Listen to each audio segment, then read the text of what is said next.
पिछले 1 साल से सोया हुआ जिन्न फिर से बोतल के बाहर आ गया है। मैं किसी कहानी के जिन्न की बात नहीं कर रहा हूं, मैं बात कर रहा हूं उस डर की जो पिछले 1 साल से बांग्लादेश की तरफ से चुप था, जिसकी वजह से शेख हसीना की सरकार चली गई, सैकड़ों लोग मारे गए, हजारों हिंदू परिवार बेघर हुए और उनकी संपत्ति लूट ली गई। जी हां, खबर आ रही है कि पिछले 2 साल से जिस बात का डर भारत और म्यांमार को था वो अब सच होती दिखाई दे रही है।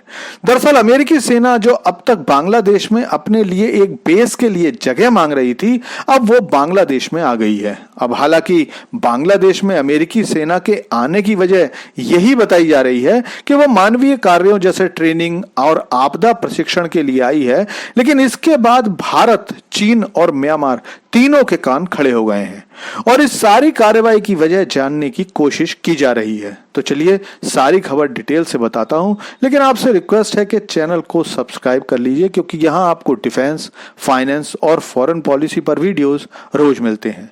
तो दोस्तों, याद करिए जब बांग्लादेश की पूर्व प्रधानमंत्री शेख हसीना को सत्ता से हटाने के लिए प्रदर्शन चल रहे थे, तो उन्होंने बताया था कि अमेरिका ने उनसे एक आइसलैंड की डिमांड की थी जहां पर वो अपना बेस बना सकें। उस समय हालांकि शेख हसीना सीधे सीधे अमेरिका का नाम नहीं लिया था, लेकिन उनके इशारे को कोई भी समझ सकता था।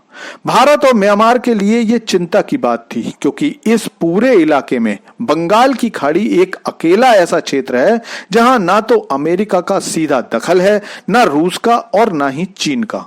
मतलब ये क्षेत्र भारत के पूरे कंट्रोल में है। लेकिन अब खबर आ रही है कि कल ही अमेरिका का एक C-130J सुपर हरक्यूलिस जहाज बांग्लादेश के सबसे व्यस्त क्षेत्र चिटगोंग पर उतरा है। यह जहाज जापान के योकोटा स्टेशन से आया है। जिन लोगों को नहीं पता उनको बता दूं कि जापान की सारी सुरक्षा की जिम्मेदारी अमेरिका देखता है और अमेरिका ने जापान में अपने सैन्य बेस भी बनाए हुए हैं। ऐसा ही एक मिलिट्री बेस योकोटा में है, जहां आम तौर पर अमेरिकी C-130J सुपर हरक्यूलिस जहाज खड़े रहते हैं और यहीं से अमेरिकी सेना चिटगोंग के अमानत इंटरनेशनल एयरपोर्ट पर आई है।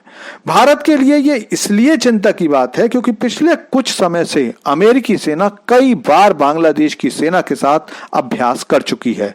इसी साल की शुरुआत में अमेरिकी सेना ने बांग्लादेश की सेना के साथ पैसिफिक एंजल 25 और टाइगर लाइटनिंग 2025 नाम से अभ्यास किए थे। जब से यह सैन्य विमान बांग्लादेश में आया है, यही माना जा रहा है कि दोनों सेनाएं एक और युद्धाभ्यास की तैयारी कर रहे हैं। पिछले कुछ महीनों से अमेरिकी अधिकारियों की बांग्लादेश को आवाजाही काफी बढ़ गई है। पिछले दिनों ही अमेरिकी स्पेशल फोर्स का अधिकारी बांग्लादेश के होटल में मरा हुआ मिला था।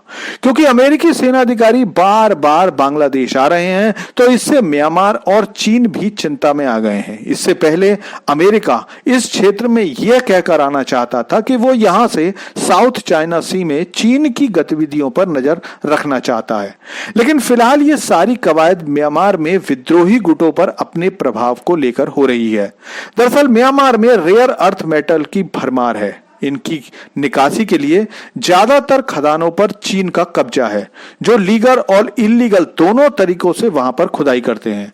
America in rare earth metal पर अपना कब्जा चाहता है और यहां पर आने से वो चीन पर नजर भी रख सकता है, क्योंकि फिलहाल चीन के व्यवहार से यही लगता है कि अगले 1.5 से 2 सालों में चीन ताइवान पर कब्जा करने की पूरी कोशिश करेगा और अमेरिका उस क्षेत्र में बैठे ज्यादातर देशों जैसे जापान, दक्षिण कोरिया, ताइवान, फिलीपींस की सुरक्षा की जिम्मेदारी अपने ऊपर लिए हुए बैठा है।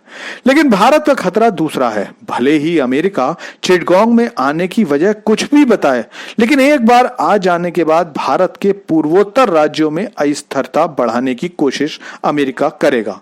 मिशनरीज द्वारा कन्वर्जन की कोशिश बढ़ जाएंगी और आने वाले समय में भी भारत के हितों को नुकसान पहुंचाने की पूरी कोशिश की जाएगी।